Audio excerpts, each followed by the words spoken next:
Hey guys, it's Hunter. Welcome back to another video. And today I've got the pleasure of trying out a guitar that is absolutely insane. Now, this is not the first time I've played a baritone, but it is the first time I've ever played a Gretsch.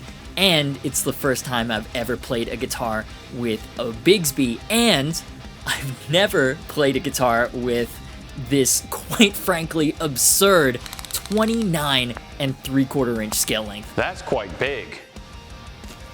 Impressive. This is gonna be ridiculous. Let's take a closer look.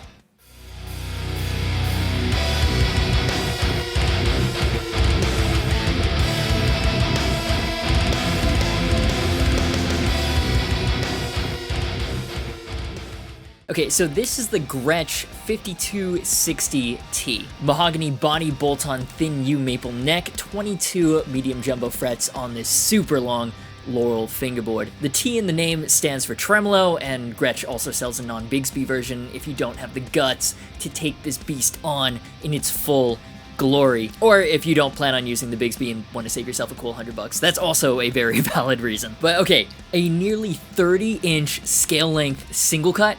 I've been dying to try one of these out forever, especially since Eric Bickerstaff of Loathe uses one. And I'll give you my full, unadulterated thoughts on it in a second, but today, I'm gonna try to utilize everything that makes it so gloriously unique to write something completely ridiculous and heavy with it. Oh yeah, and I just bought a Digitech Whammy DT. This is gonna be fun. Huge thanks to Gretsch for sending this monster over for us to check out together and for sponsoring the video. I know heavy chugs are probably not what they intended the guitar for, but we're gonna do it anyways.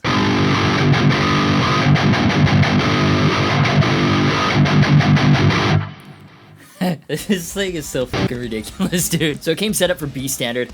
Obviously, we had to go lower than that. Right now, I've got it in drop G. That's about as low as it'll go with these strings on it without a full setup. Disappointing, I know.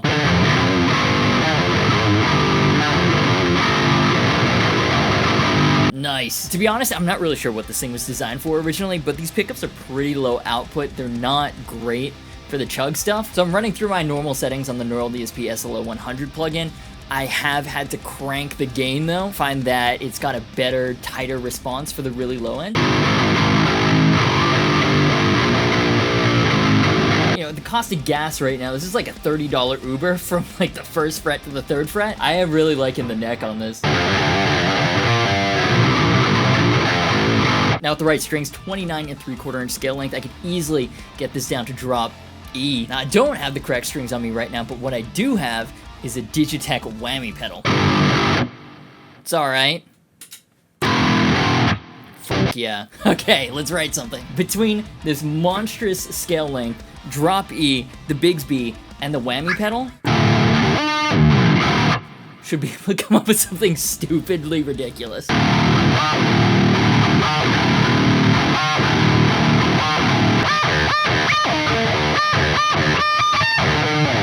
Ooh, I like that.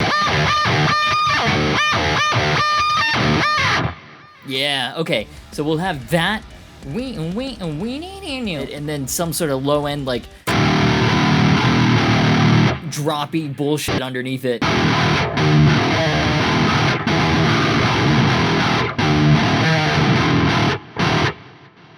Okay, so maybe something like that. Maybe we can add like a string bend. Wait a second, what the fuck am I doing? Fucking Bigsby.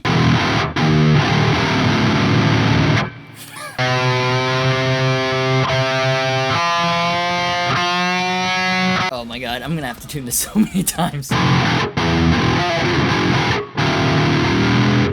The people at Gretsch are watching this like, oh my god, what are you doing to our baby?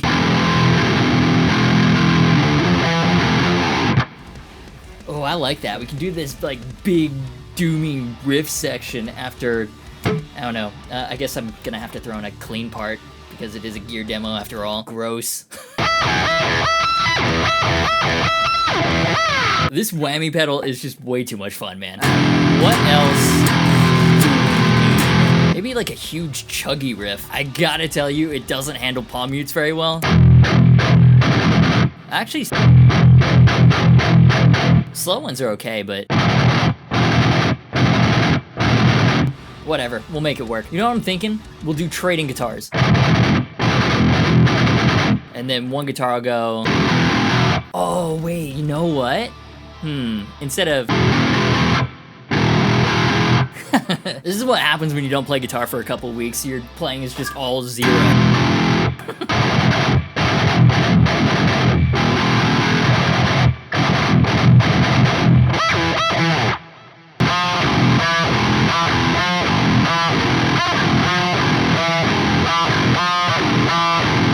Alright, and I guess we have to do a clean section now.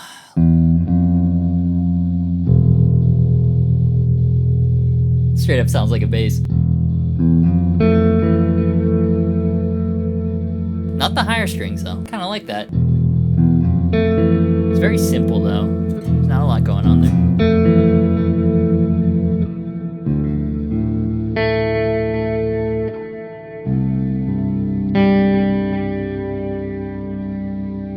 I'm actually amazed how easy it is to play this. Like, the action is super low, and all the frets feel great too. And yeah, you are stretching more than you would on a normal scale guitar, but playing this thing is remarkably easy. And then we can do one of my favorite things to kind of trick people into thinking the music is more complicated than it actually is. You know, you've got your first thing in whatever, standard 4/4.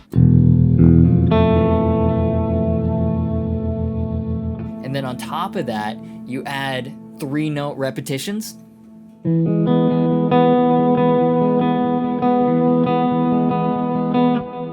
So you've got like 2 different time signatures playing on top of each other, kind of, sort of, so it's not 2 standard 4/4 repetitions on top of each other. It just makes it sound more interesting. I make it sound like I know music theory. I actually don't know shit. I just know that works. I think this is actually one of the quickest I've ever put together ideas for a demo track. I also have to say the Bigsby is ridiculously satisfying, right? Like, it's a huge ass chunk of metal, big ass bar, big ass spring on a big ass guitar. Anyway, so I think I've got enough ideas here for a demo track. I'm gonna put it together and I'll meet you back here for the final results.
That was fucking insane.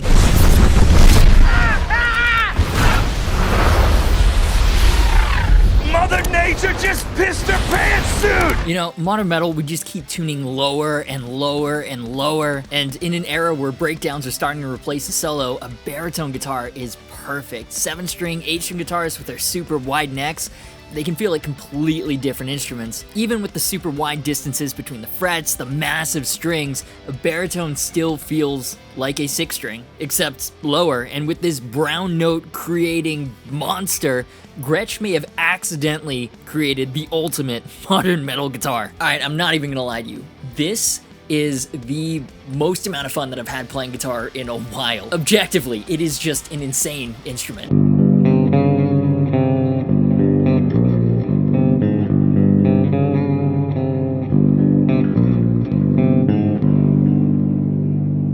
First off, the aesthetics. It's so old school in the best of ways. This blue sparkle color that's everywhere. They haven't wussed out, made the neck and back a solid black. The entire thing is blue sparkle. And even down to the smaller details, I love the metallic flat top theme they have going on for the pickup selector, the engraved control knobs, even the strap locks. And can we take a second to appreciate that? These are great. You just unscrew them, secure your strap, screw them back on, and you're done. No additional installation required, no complicated mechanisms that can break. It's super unintrusive, very simple, low cost, and low-key genius solution for strap locks. So it looks old school, but dude, the monstrous riffs you can write with it. And before I got it, it was kind of intimidating. I thought it was going to be difficult to play. You know, most of my playing career has been with 24 and 3/4 inch scale length guitars, but immediately, and maybe it's just because I'm a sucker for big fat open chugs, I felt right at home with it. And even though the neck shape is comfortable, frets feel great, I wouldn't go as far as to call this a fast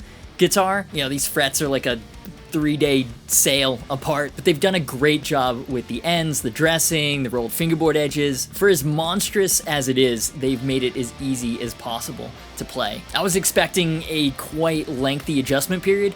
There really wasn't. I mean, this is a huge guitar. Don't just take my word for it, though. Oh my lord, look at that thing. So big. Cheers, Woody. The pickups, though, honestly, not really feeling them.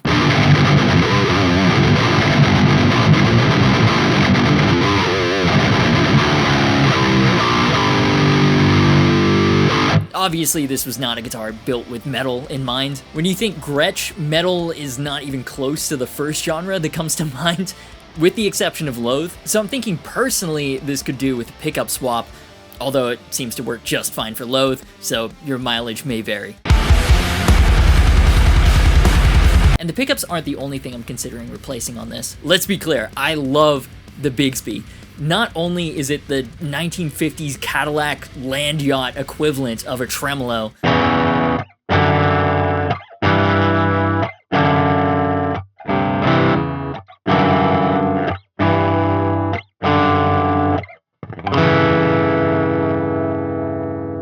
right, like it's super old school and a big massive metal. Plus, Luke says the spring looks like it's actually taken from the suspension of a Cadillac land yacht. It's the mechanism itself. It's so solid. It feels so satisfying. The only problem is abuse the crap out of it like I did for the demo track at your own peril. Do that and tuning stability may or may not be on your side. Actually, I can tell you now, it probably will not be.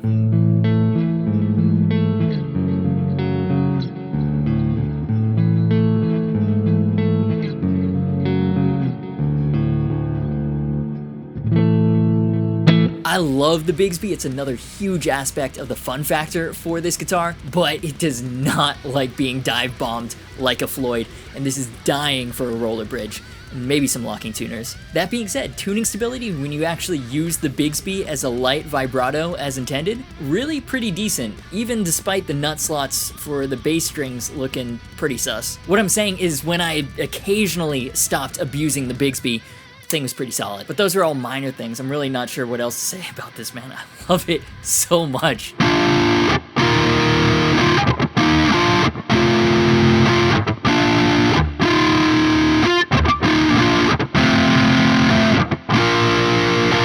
One big fat open 0 on this thing is basically guaranteed to put a huge smile on your face. It's just a ton of fun, man. And, you know, isn't that the point? But that's basically all I've got for you today. Massive shout out to all my wonderful patrons for supporting the channel. You guys basically make all of this nonsense possible. If you want to join them in supporting the content and get bonus extras, help support editors to get content out to you faster, as well as upgrade everything to crispy 4K for even better content for you guys, link will be in the description. Social media, Discord, and affiliate links are also down below. As always, thank you so much for watching. You've been awesome, and I will see you for the next video.